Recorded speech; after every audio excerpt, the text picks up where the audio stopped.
Now it's my really great pleasure to introduce our graduation speaker, our other graduation speaker, in addition to Shalini and Megs. Vieux is the legal director of Human Rights First. Human Rights First is an independent advocacy and action organization that challenges America to live up to its ideals. Over its 35-year history, Human Rights First has earned a reputation for pragmatic, results-oriented advocacy that is politically astute, grounded in facts, and driven by sophisticated legal and policy analysis. HRF is a nonprofit, nonpartisan organization with a track record of success in delivering change that has made a meaningful difference in people's lives. Hardy leads and oversees management of HRF's legal initiatives, including its pro bono legal representation, amicus brief, and legal outreach efforts. Hardy manages HRF's refugee representation work, which pairs lawyers at the nation's top law firms with indigent refugees in need of counsel. Hardy has served as Save the Children Policy Fellow, where, for instance, he worked at Save the Children International in Amman, Jordan in 2014. There he handled the child protection policy issues impacting Syrian refugee children living in Jordan. Hardy earned his MPPJD from the U of M, go blue, Law School, and U of M, go blue. I'll get a go blue here eventually today. I'm not delivering it right, apparently. And the U of M, thank you, Ford School of Public Policy, and a BA from Duke or somewhere, who cares? I'm from Michigan originally, so I actually mean these go blues. All three of my sisters went here. I saved it so I could come back here for employment. This winter, Hardy was the Harry A. and Margaret D. Towsley Foundation Policymaker in Residence at the U of M's Ford School of Public Policy. He taught the role of non-government organizations in policy formation. Vieux is, in other words, a lifelong scholar and a wonderful exemplar of and an inspiringly dedicated and effective advocate for international studies. We are absolutely thrilled to have him here to give the commencement speech at our PICS graduation ceremony. Hardy.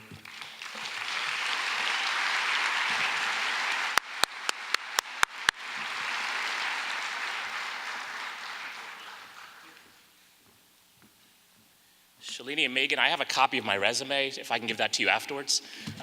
If things don't work out for me, I want to work for one of, or both of you.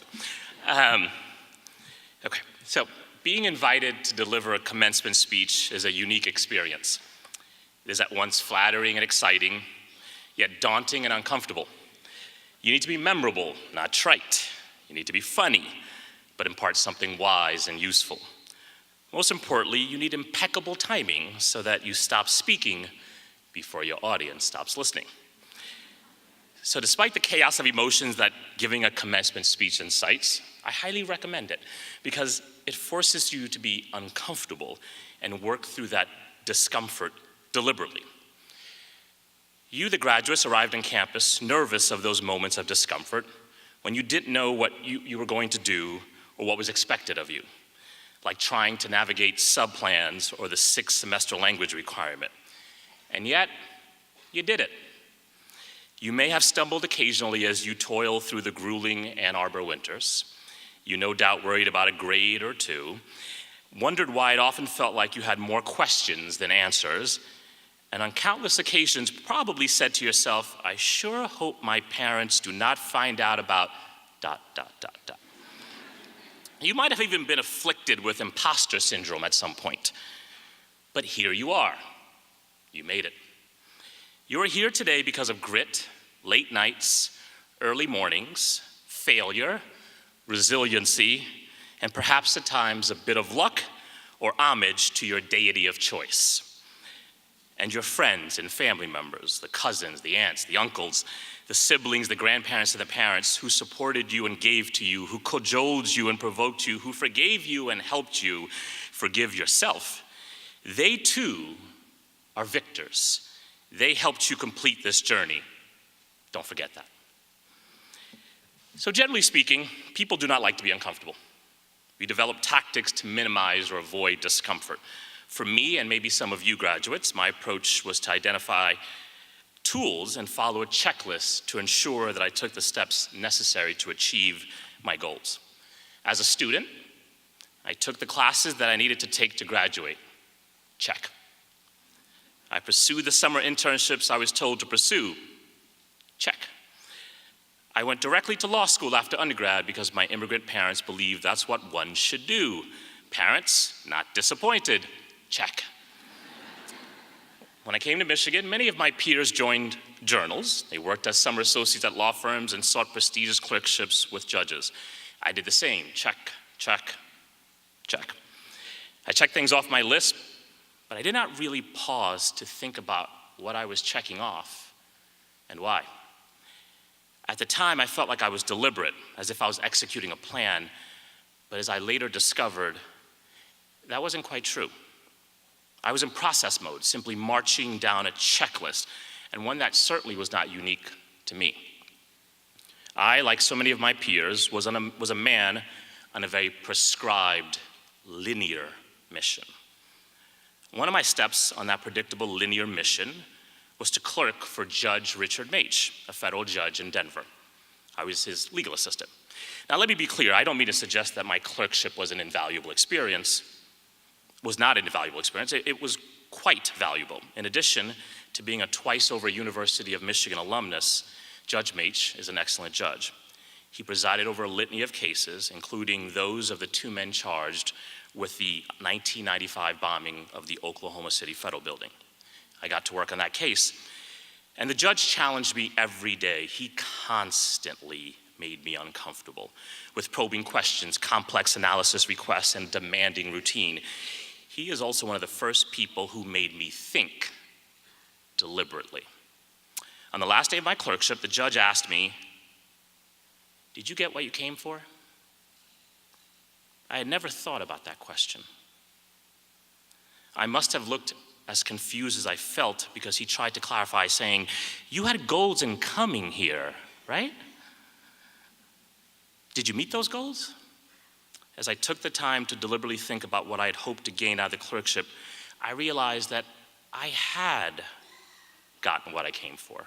I learned what it really meant to practice law, how to write so that people were persuaded by my words, and I even secured some measure of confidence so that I no longer stuttered and stammered when before a judge. So Judge Mage advised me to make a habit of asking myself that question, and I have. To be sure, that question often stumps me as much today as it did 20 years ago. The difference is that now I deliberately embrace the challenge of doing battle with that question. But despite adopting the judge's advice to pause, to be intentional, I wasn't quite ready to embrace the discomfort of deviating from that checklist. So fast forward 14 years after my clerkship, I find myself working at a law firm in DC. I was a litigation associate, helping to represent the firm's corporate clients in commercial disputes. I enjoyed my work, and the money wasn't too bad either. I did my best to work hard, to say yes regularly, and contribute thoughtfully. After almost 5 years at the firm, I found myself one February afternoon in 2012 summoned to the office of the firm's Chief Human Resources Officer. As I made my way to meet with HR, all sorts of thoughts ran through my mind. Surely I had checked all the boxes, ingratiated myself with the right people, and made no waves, right?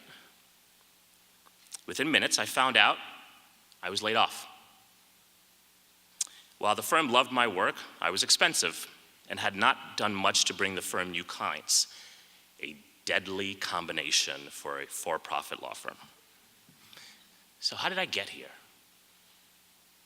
Back when I was a student, I often dreamed of a job that would allow me to put the financial hardships of my roots behind me. I dreamed that my Haitian parents could proudly proclaim to anyone, family, friends, cab drivers, the mailman, that their son was a proud graduate of the University of Michigan, go Blue, using their special mix of Creole and English, they could announce to the world, "This is our son. He has no criminal record, he's a lawyer, and most of all, he's rich." A social media worthy profile, I think. Somehow adding, "and he's unemployed," didn't fit the dream. So back at that HR office, as I was listening to the news, it seemed like I took leave of my body and I went elsewhere. I could hear Mike Tyson's voice in my ear. Yes, that Mike Tyson, the guy who bit off another boxer's ear. I could hear the former heavyweight champion repeat his famous 1987 pre-fight quote, "Everybody has a plan, Hardy, until they get punched in the face." I had just been punched. In that moment, I felt helpless and completely uncomfortable. I had no checklist for this. I went home and I sat in the dark for what seemed like hours. Days later, I shared the news with a close college friend of mine. He decided to use his PhD organic chemistry skills to dissect and diagnose my problem. Thanks. "Hardy," he said, "you got yourself laid off." I said nothing. He continued, "You never paused to think about your career and what the firm expected from you as the years passed. They didn't need more memos or research. They needed you to bring in clients to focus on the business side of things." My friend's words were trying to pierce the bubble that I created around myself. And in that bubble, now bounced the question, what did I do wrong? I was deliberate, wasn't I? I checked the boxes, did I not? I didn't know then what it really meant to be deliberate, but that was about to change. I realized that my friend was right. I had not done what the firm reasonably expected of me. You see, the firm taught me how to attend to clients' needs, how to provide service to a rash of personalities with different preferences, how to focus on bringing value to my work, and not confuse doing with achieving. And perhaps most importantly, how to listen more and talk far, far less. I had gotten what I came for, but I had no business staying there as long as I had. Perhaps I was too harried and hurried to take notice of that, or maybe I didn't want to. The money and that dream I had for my parents may have distracted me more than I cared to admit. But the fact remains, I got what I came for. From that moment, I started to act deliberately. I realized I no longer belonged at a law firm, and the firm did me a service by helping me see the light and the door. Thanks. So I took the time to think about the path I wanted to take. What did I truly want to do with this life? This career search involved me reinventing myself from a corporate litigator to the human rights lawyer before you today. And so I set about gathering information and forcing myself to run a well-paced marathon, not a sprint. I informally tapped members of my personal board of directors for guidance. I rewrote my resume and sought out lots of critical feedback. And I gave myself small, bite-sized weekly goals to fight off inertia and impel me to keep going. And I met with just about anyone willing to share their musings on their career trajectory. I hustled thoughtfully. And in the end, I landed a fellowship to work in Jordan, where I would help serve Syrian refugee children displaced by that conflict. Once in Jordan, my fellowship required that I write a weekly blog. Instead of simply recounting what I saw and heard, I focused on what I learned.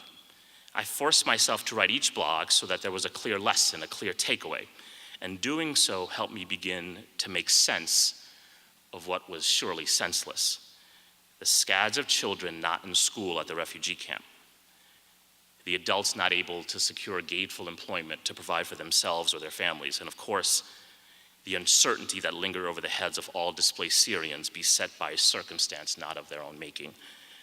I deliberately thought to have my blog published to a wider audience, which gave me reason to share it with prospective employers, including my current one. All this is to say that this process was indeed deliberate. So my approach to school, not deliberate. My reluctance to focus on my firm's expectations of me, not deliberate. But the way I structured that career search after being laid off, deliberate. So deliberate is not reflexive. It's thoughtful. It serves a purpose. It's not always quick. Deliberate is not always expedient. Deliberate is the long way, to be sure. It is often painstaking, but deliberate endures. Deliberate is usually hard, but if you wanted easy, you would have picked a different university, and you certainly would have picked a different major. But today, not only am I imploring you to be deliberate, I'm upping the ante. I'm now going to ask you to embrace what is inevitable: discomfort. I cashed my last law firm paycheck on May 2012. It was 2 years and 4 months before I once again had a stable job with health care benefits.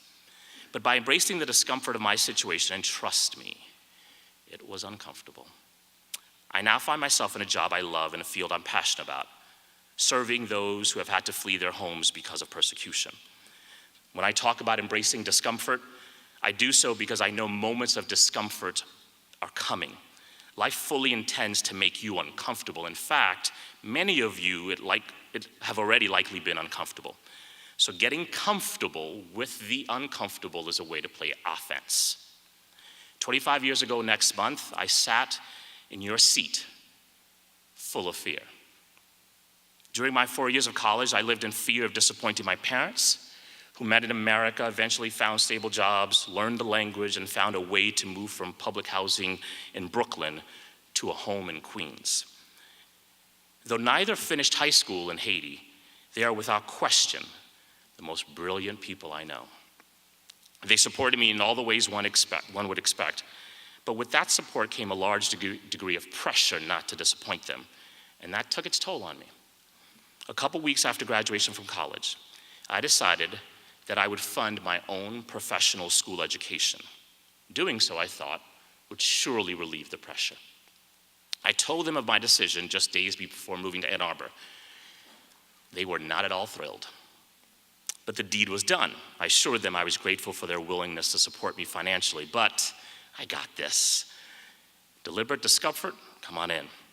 So I next decided during my first year of law school that I would earn a master's degree in public policy. So what's another $50,000 or so in debt when you're already in the hole $110,000, give or take?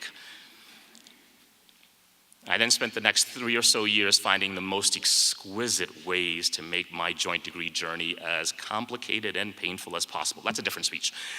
But despite my many uncomfortable days, I stuck to my guns when it came to refusing my parents' financial support. Let's just say that's probably when my love-hate relationship with deliberate discomfort began. I made it to graduation, and not long after, I took the bar exam. I failed. That was uncomfortable. So I deliberately made myself uncomfortable by declining my parents' financial support, and even though it was touch and go, that dalliance with deliberate discomfort eventually paid off. I worked hard with Judge Maitch, passed the bar in my second go-around, and I learned that not only could I endure discomfort, I could use that discomfort to take control of my story. Deciding to pursue that joint degree, well, that was my story. Clerking in Denver was my story. Allowing myself 2 years to transition to human rights, that was my story. Deliberate discomfort and I are now dear friends. Each of those uncomfortable moments prepared me for the next uncertainty, the next unknown. It gave me confidence that my scarred, non-linear journey is my scarred, non-linear journey. So for 2 semesters now, I have taught here. I've had the pleasure of learning from my students, those in my class and those I've advised. I've learned from the Maria Fabrizios and the Julia Sofos and those among you. My students make me uncomfortable every Friday morning with their questions, with their challenges to conventional beliefs, and their knack for making me turn the mirror on myself and how I work. They say we teach what we need to learn. Well, I teach a class where I deliberately do my level to make my students academically uncomfortable. I do so because I need to relearn that lesson regularly, lest I get complacent, comfortable, complicit in embracing routines that reaffirm only my strengths. And I want my students to learn those lessons too. It is in those comfortable places where I would much rather be.